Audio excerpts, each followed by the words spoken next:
Bom dia, hoje é 10 de abril, eu sou Ana Carolina Zitlag e esse é o Ouvindo um Podcast da Bloomberg Linha. Aqui eu te conto as principais notícias de economia e de negócios do Brasil e do mundo.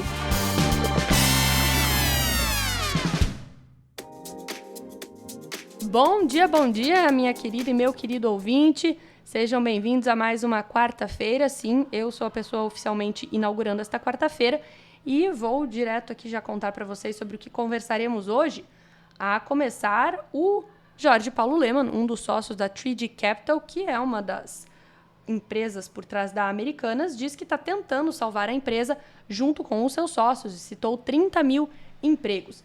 Também vamos falar sobre por que esta gestora global está otimista para investir no Brasil e vou abrir uma pergunta capciosa para sua reflexão. Você estaria otimista para investir em si mesmo?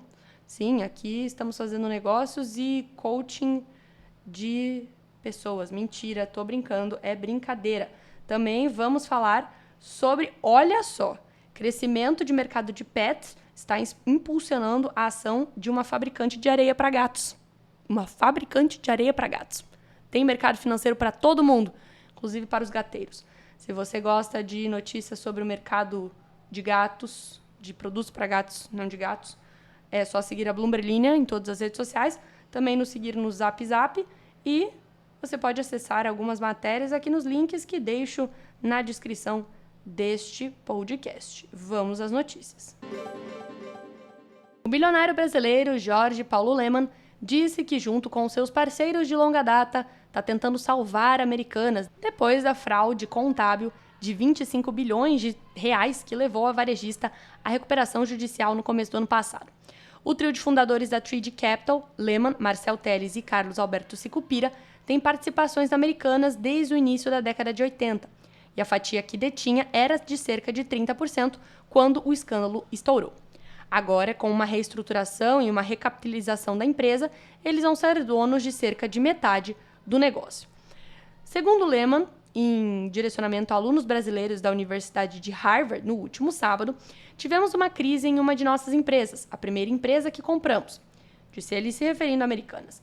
Temos que lidar com isso, estamos lidando com isso. Ela tem 30 mil funcionários, então temos que tentar salvar a empresa.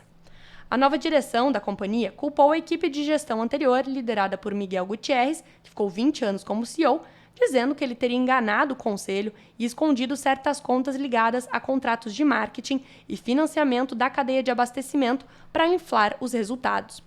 Embora Americanas represente uma fração da fortuna de Lemann, de cerca de 23 bilhões de dólares, segundo o Bloomberg Billionaires Index, o caso representou uma mancha na sua longa e ilustre carreira de investidor.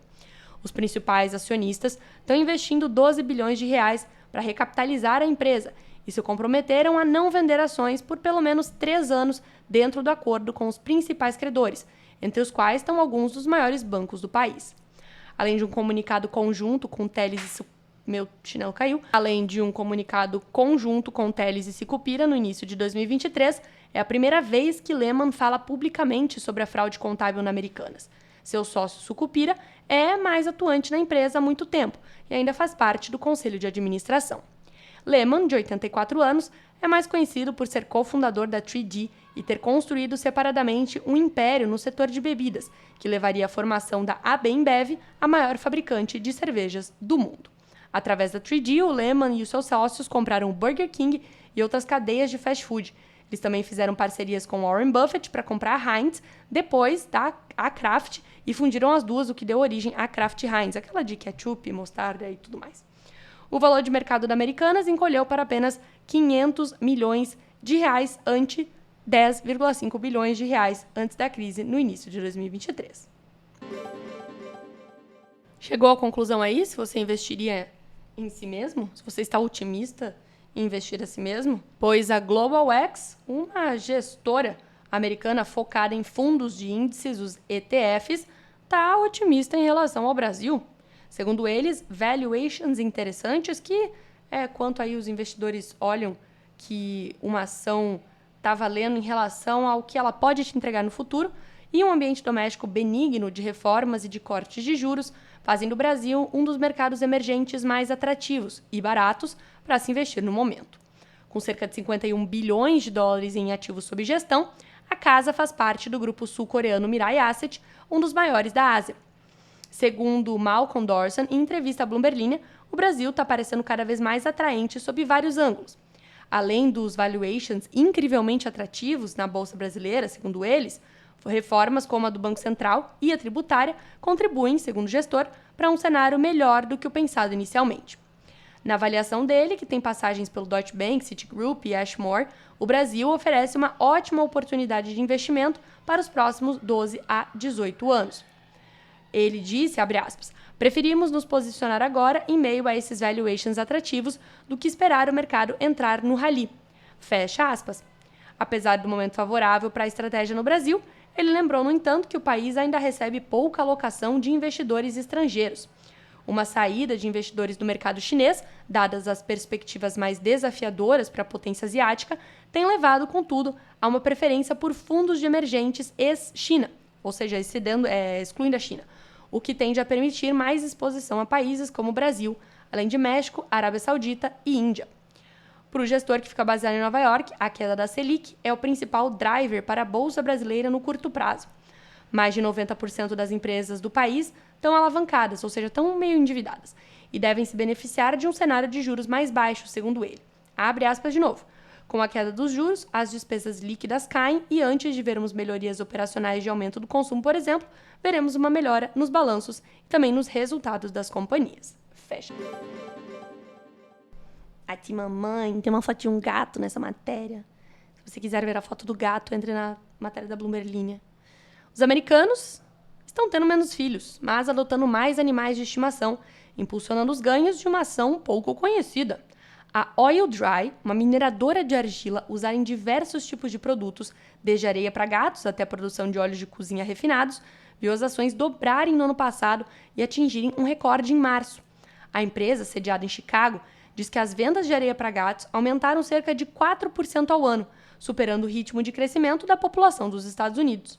Já existem mais do que o dobro de cães e gatos do que crianças menores de 18 anos, de acordo com dados do pesquisador Ives World e do Census Bureau dos Estados Unidos. Embora a inflação tenha corroído os orçamentos das famílias e até mesmo levado a um aumento de animais de estimação em abrigos, os consumidores ainda estão comprando o produto, de acordo com a Oil Dry, que fabrica as areias de gatos da Cat's Pride e da Johnny Cat, e também fornece várias marcas privadas. A quantidade de pessoas que têm animais de estimação aumentou constantemente desde meados da década de 90, com a pandemia de Covid-19 estimulando mais adoções. Atualmente, existem cerca de 192,3 milhões de gatos e cães nos Estados Unidos, 5,8% a mais do que em 2019 e mais do que o dobro dos 73,5 milhões de crianças menores de 18 anos. As pessoas agora têm mais animais de estimação do que filhos, em parte porque é mais fácil para o seu estilo de vida, segundo o CEO dessa empresa, acrescentando que alguns americanos estão tratando seus animais como filhos. Estou olhando também para você, ouvinte, e também para mim. A Oil Dry usa argila de bentonita de cálcio para fazer suas areias, um material que ela minera e fabrica em instalações em todos os Estados Unidos. Em seu relatório de resultados mais recente, a empresa diz que a areia para gatos ajudou a impulsionar suas vendas líquidas em 4%. A empresa tem um valor de mercado de cerca de 500 milhões de dólares, teve um ganho de 74% no último ano, enquanto o índice Russell, que é onde ela está inserida, subiu 18% no mesmo período. E chegamos ao fim do episódio. Eu agradeço aí a todos os ouvintes que deram esse recado de que o podcast anterior não tinha terminado corretamente, terminou aí, deixou todo mundo no vácuo, na curiosidade. Peço desculpas, foi um problema de... Tô tentando lembrar a sigla. Como é que é? Baita idiota em... Bio? Sei lá, não lembro. Tem uma sigla pra isso. Baita idiota em operação, uma coisa assim. Vou nem tentar abrir os comentários de vocês hoje, porque já tivemos problemas o suficiente por uma semana. Mas desejo a todos aí uma quarta-feira excelente, um grande momento aí contando pros seus colegas sobre a areia de gato e até amanhã.